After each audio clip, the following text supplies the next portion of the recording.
ये सब पिछड़ेपन की निशानियां हैं। वे लोग तलवारें लेकर जुलूस निकाले, तो तुम भी तलवार लेकर निकल पड़ो। वे लोग अपनी मूछें मरोड़े, तो तुम भी खुद की मूछें बढ़ा लो। वे लोग घोड़े पर सवार हो जाए, तो तुम भी घोड़ी चढ़ जाओ। ये सभी पिछड़ेपन की निशानियां हैं। आपका समाज अभी भी जंगली आदिम अवस्था में है। ये सारे उसके स्पष्ट संकेत हैं। यदि आपको आगे बढ़ना है, तो ये सारी निशानियों को छोड़ना होगा। आपके बच्चों के भीतर वैज्ञानिक दृष्टिकोण को पनपने देना होगा। और ये सब कथा, उपदेश या प्रवचन देने से नहीं होगा। उनके हाथों में टेलीस्कोप थमाकर उन्हें आकाश दिखाए। उन्हें ग्रह, तारे, नक्षत्र दिखाए। उनकी आंखों को कौतुक से भर दीजिए। उनके मन में प्रश्न शुरू हो जाएंगे। तब वे खुद ही अपने उत्तर ढूंढ लेंगे। उनके हाथों में माइक्रोस्कोप थमा दीजिए। दही में बुदबुदाते बैक्टीरिया को जब वे अपनी आंखों से देखेंगे, तब वे समझेंगे कि मंत्रोच्चार करने से कुछ भी नहीं होता। प्रकृति के नियमानुसार ही सब कुछ होता है।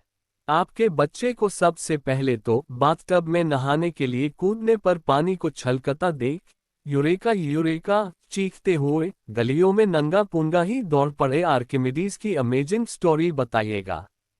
किस तरह से उसने राजा के सोने के मुगट में की गई चांदी की मिलावट को ढूंढ लिया, उसकी बात बताइएगा। आप उनको सेब के पेड़ के नीचे सोने वाले वह न्यूटन की बात बताइएगा कि किस तरह से उसने गुरुत्वाकर्षण के नियम की खोज की। और बताइएगा कि प्रकृति के नियम अवलोकन और तर्क से खोजे जाते हैं। इंसान को बस उस पर अपना दिमाग लगाना होता है। आप उनको रशिया के दमित्री मेंडेलीव की बात बताइएगा कि किस तरह उन्होंने रसायन शास्त्र में पीरियोडिक टेबल की खोज की और 3 नए तत्व, जो कि अभी खोजे जाने भी बाकी थे, उसके बारे में भी भविष्यवाणी की। ये सब रिसर्च करने से होता है, ना कि कुंडलिनी जागृत होने के कारण संभव होता है। आप उनको ब्रिटेन के जॉर्ज स्टीफनसन की कहानी बताइएगा कि किस तरह उसने सन 1814 में पहला रेलवे इंजन बनाया और वैश्विक तौर पर रेलवे ट्रैक की स्टैंडर्ड एक समान साइज तय की गई, और उनसे कहना कि यदि स्टीफनसन नहीं होते तो अभी भी हम बैलगाड़ी में ही बैठकर बहुचराजी माताजी के दर्शन करने के लिए जा रहे होते।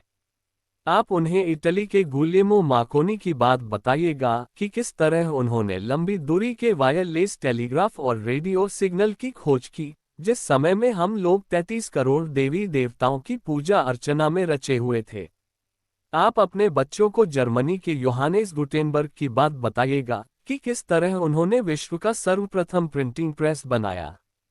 और उन्हें बताइएगा कि भला आज उसके बिना हमारी किताबें कैसे छप पाती।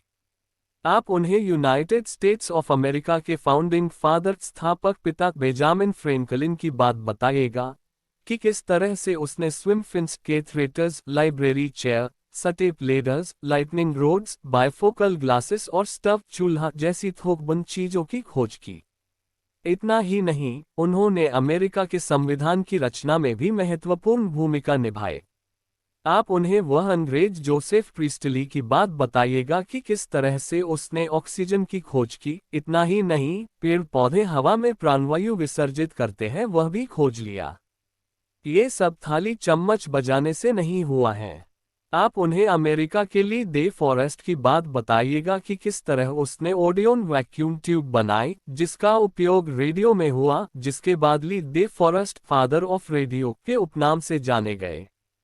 और बताइएगा कि फॉरेस्ट पैर पर पैर चढ़ाकर भाभूत लगाकर बैठे रहे होते तो कुछ नहीं हो पाता। आप अपने बच्चों को वह अद्भुत महिला लुई ब्रेल के बारे में बताइएगा। ये कितनी रोमांचक बात है कि जो खुद प्रज्ञाचक्षु थी, फिर भी उन्होंने दुनिया भर के प्रज्ञाचक्षुओं के लिए आशीर्वाद समान ब्रेल लिपि की खोज कर दी।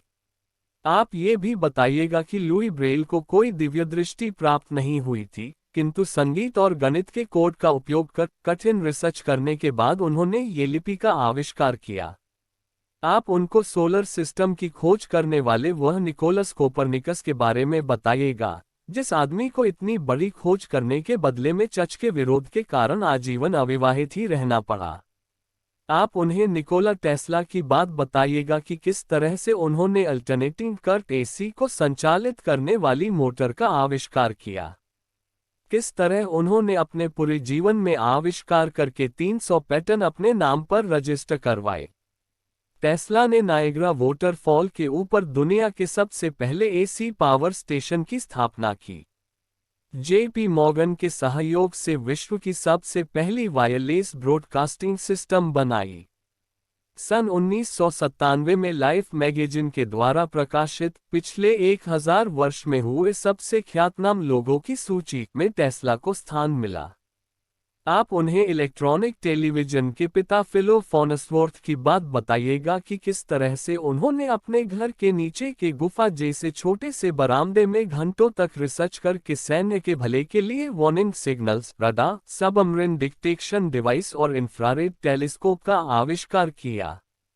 आप उन्हें वह महान महिला मैरी क्यूरी की बात बताइएगा जिन्होंने विश्व को रेडियो एक्टिविटी शब्द दिया। सन 1800 में जब मैरी के समय में उसके देश पोलैंड में महिलाओं को यूनिवर्सिटी में पढ़ाई करने पर पाबंदी थी, तब मैरी एक भूमिगत अंडरग्राउंड यूनिवर्सिटी में पढ़ने के लिए गई। उन्होंने दिन रात रिसर्च करके पोलोनियम और रेडियम नामक नए रेडियो एक्टिव तत्वों की खोज की। उस समय में हुए प्रथम विश्व युद्ध में मैरी के द्वारा किए गए एक्स-रे के आविष्कार के कारण हजारों जख्मी सैनिकों की जान बच पाए। एक्स-रे का कॉन्सेप्ट मैरी ने दिया।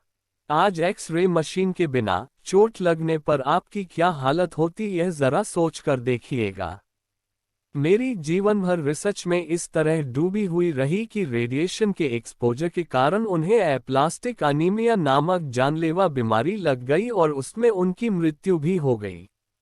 आपकी बेटियों को मैरी की बात निश्चित रूप से बताइएगा।